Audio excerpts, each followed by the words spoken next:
The coenzymes NAD+ and FAD are reduced to NADH plus H+ and FADH2.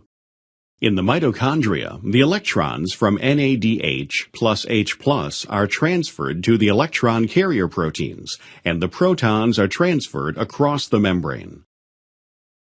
As the electrons move from cytochrome to cytochrome down the electron transport chain, more protons are carried across the membrane. Cytochrome C transfers electrons to the cytochrome C oxidase complex.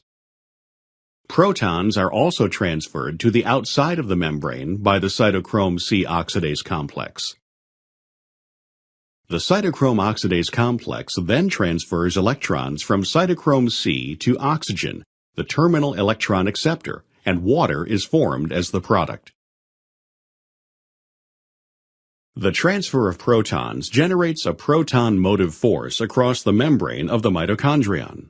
Since membranes are impermeable to ions, the protons that re-enter the matrix pass through special proton channel proteins called ATP synthase. The energy derived from the movement of these protons is used to synthesize ATP from ADP and phosphate.